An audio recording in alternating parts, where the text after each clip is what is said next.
प्यारे दोस्तों, इस वीडियो में हम लोग बात करेंगे एवरेट एस ली के द्वारा दिए गए माइग्रेशन या प्रवास के मॉडल की। तो एवरेट एस ली ने 1965 में कंसास में एक पेपर प्रेजेंट किया और वहां पर उन्होंने माइग्रेशन को एनालाइज किया, मतलब अपने तरीके से माइग्रेशन को एक्सप्लेन किया। अब उनकी जो थ्योरी या उनका जो सिद्धांत है उसको उन्होंने एक पिक्चर के माध्यम से समझाया और उसमें उन्होंने जो तीन महत्वपूर्ण टर्म्स का यूज किया वो थे प्लस, माइनस और जीरोस। एक्चुअली ये मैथमेटिक्स के साइन थे जो उन्होंने यूज किए कुछ चीजों को दर्शाने के लिए। प्लस का मतलब है कि वो धनात्मक चीजें, वो पॉजिटिव थिंग्स जो किसी भी जगह से माइग्रेंट्स को अपनी तरफ अट्रैक्ट करते हैं, मतलब कि ये एक्चुअली पुल फैक्टर्स हैं जो लोगों को अपनी तरफ खींचते हैं। माइनसेस एक्चुअली ऋणात्मक चीजें हैं जो कि किसी भी जगह से लोगों को धकेलती हैं बाहर की तरफ, मतलब जाने के लिए, माइग्रेट होने के लिए मजबूर करती हैं। तो इस तरीके से ये एक्चुअली पुश फैक्टर्स थी। तो माइनसेस और प्लस के बारे में उन्होंने बताया कि जितने भी क्षेत्र होते हैं वहां पर हमेशा प्लस और माइनस होते हैं। जैसे अगर ये एक प्लेस ऑफ ओरिजिन है, मतलब यहाँ से लोग माइग्रेट करते हैं, या और दूसरी जो ये गोला है ये डेस्टिनेशन है, मतलब जहाँ पे लोग जा करके पहुंचते हैं। तो डेस्टिनेशन प्लेस में भी बहुत सारी धनात्मक चीजें होती हैं, प्लसेस होते हैं, या बहुत सारी ऐसी चीजें होती हैं जो लोगों को अपनी तरफ पुल करती हैं, खींचती हैं। और उसी तरीके से वहां पर बहुत सारी ऋणात्मक चीजें भी होती हैं जो लोगों को अपने यहाँ से पुश करती हैं, मतलब जाने के लिए मजबूर करती हैं। तो ये प्लसेस और माइनसेस ये डेस्टिनेशन प्लेस पे भी हो सकते हैं और ये ओरिजिन वाले प्लेस पे भी हो सकते हैं जहां से कोई बाहर जाता है। तो इस ओरिजिन वाले प्लेस के जो प्लस होंगे ये किसी दूसरी जगह से लोगों को अपनी तरफ खींचेंगे, और यहाँ के जो प्लस होंगे डेस्टिनेशन वाले, ये ओरिजिन वाली जो ये प्लेस है यहाँ से लोगों को अपनी तरफ खींचेंगे। तो मतलब माइग्रेशन कंटिन्यूअसली इसी तरीके से होता रहता है। प्लसेस और माइनसेस माइग्रेशन में बहुत बड़ी भूमिका निभाते हैं, ऐसा उनका सिद्धांत था। उसके बाद उन्होंने बात करी जीरो की। अब ये जीरो क्या है मित्रों? जीरो का मतलब है ऐसी बहुत सी चीजें चीजें जो वैल्यू न्यूट्रल होती हैं, मतलब कि जिनका लोगों के आने जाने, माइग्रेट होने से कोई मतलब नहीं होता, और उसके लिए जीरो साइन का यूज किया ली ने। तो इस तरीके से these three science are most important in his explanation of migration.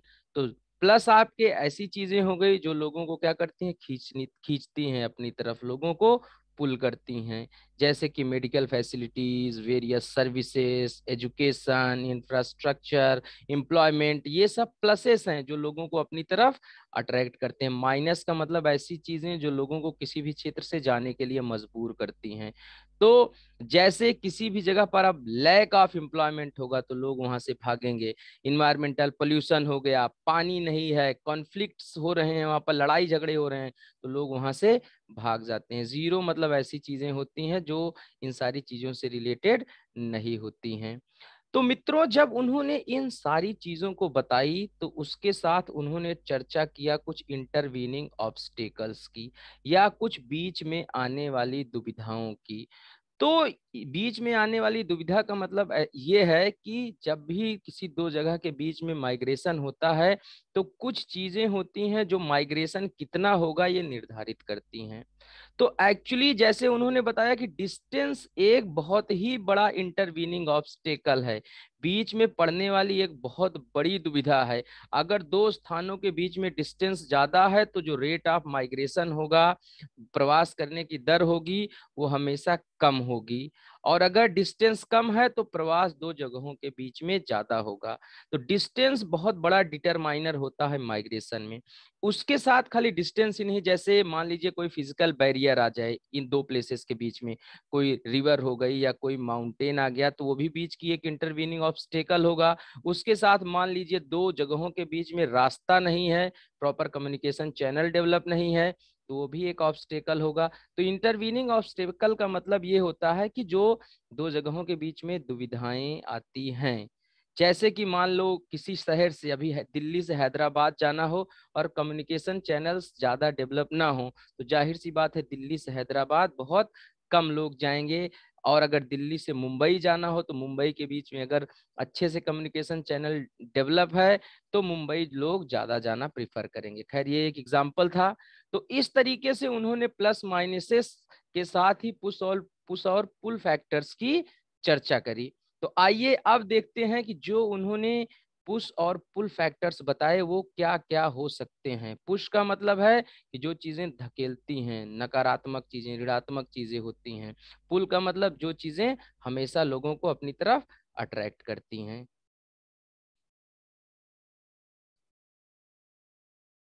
तो प्यारे दोस्तों, अगर आपको लगता है कि मैं आपको ज्योग्राफी सिंपल शब्दों में समझा पा रहा हूं तो आप इस वीडियो को शेयर कर देना और चैनल को सब्सक्राइब कर देना, बेल आइकन भी दबा लेना अगर आपकी इच्छा करेगी तो।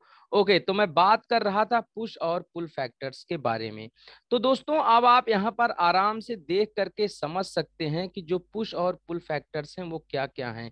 सबसे पहले पुश फैक्टर्स की बात करते हैं, जो कि ठेलने वाली शक्तियां हैं या जो लोगों को किसी भी जगह से जाने के लिए फोर्स करती हैं। तो जैसे किसी भी जगह पर सर्विसेज की कमी, जैसे हॉस्पिटल्स की कमी हो, या उसके साथ साथ ट्रांसपोर्ट सिस्टम की कमी हो, या उसके साथ साथ एम्प्लॉयमेंट की कमी हो, तो कम जो फ्यू सर्विस मतलब सर्विसेज की कमी रहेगी तो हमेशा लोग उन क्षेत्रों की तरफ जाना प्रीफर करेंगे जहां पर सर्विसेज ज्यादा रहेंगी।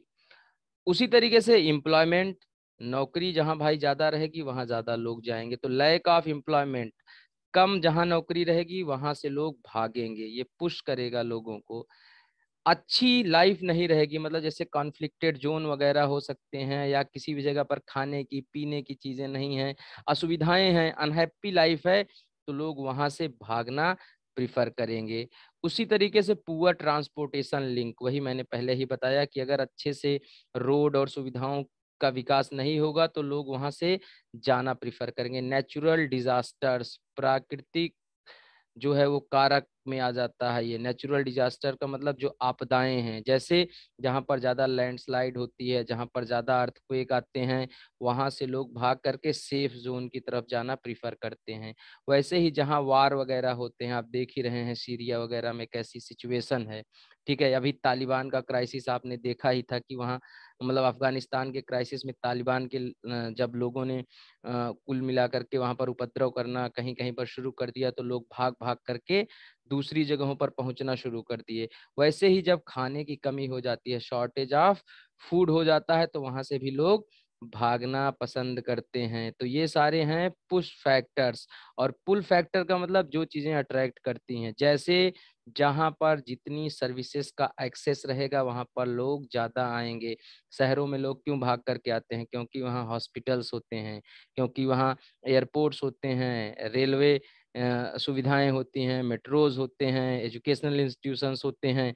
तो बहुत सारी वहाँ पर जो है सुविधाएं होती हैं, इसलिए लोग आना पसंद करते हैं। अपने बच्चों को पढ़ने के लिए उनको सुविधाएं मिल जाती हैं, बच्चों को पढ़ाने के लिए, ना कि पढ़ने के लिए। बच्चों को पढ़ने की मिलती हैं और बाकी जो है वो माता पिता को उनको पढ़ाने के लिए अपॉर्चुनिटीज मिल जाती हैं, अच्छे स्कूल्स मिल जाते हैं। खैर, उस तो अब आप समझ सकते हैं कि क्या क्या फैक्टर्स यहाँ पर हैं। उसी तरीके से जहां पर ज्यादा नौकरी होगी वहां पर ज्यादा लोग आएंगे, बेटर जॉब अपॉर्चुनिटीज। जहां पर इंटरटेनमेंट फैसिलिटीज रहेंगी लोग वहां पे आना पसंद करते हैं।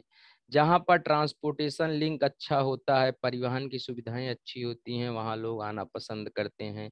जहां पर जीने की अच्छी दशाएं होती हैं वहां पर लोग हमेशा आना पसंद करते हैं। जैसे पहाड़ों वगैरह में बहुत सारे लोग जो टूरिस्ट स्पॉट्स होते हैं, अच्छी लिविंग कंडीशंस होती हैं, शुद्ध हवा लेने के लिए जाते हैं, टूरिज्म डेवलप होता है, तो आज मतलब इम्प्रूव्ड लिविंग कंडीशंस जहाँ होती हैं, जहाँ पर रहने की अच्छी दशाएं होती हैं, वहाँ पे लोग जाना पसंद करते हैं। ऐसे ही जहाँ पर लगता है कि जीवन अच्छा हो जाएगा वहाँ पर लोग जाना पसंद करते हैं। प्लस कई बार फैमिली लिंक्स भी बहुत इंपॉर्टेंट होते हैं पुल फैक्टर्स का काम करते हैं, ये लोगों को खींचने का काम करते हैं। जैसे यूएई वगैरह हो गया, दुबई हो गया, मतलब गल्फ रीजन जहां पर इंडिया से बहुत माइग्रेशन होता है, कनाडा हो गया, वहां पर पहले से इस्टेब्लिश लोग हैं और वो अपने लिंक से और सारे लोगों को बुला लेते हैं। तो इस तरीके से ली ने पुश और पुल फैक्टर्स के बारे में बताया, प्लसेस और माइनसेस के रिलेशन में। तो दोस्तों मुझे लगता है कि आपको ये थ्योरी, ये जो मॉडल बनाया था उन्होंने, वो समझ में आया होगा। Thank you very much for being with my channel and please don't forget to like share and subscribe. मिलते हैं नेक्स्ट वीडियो में।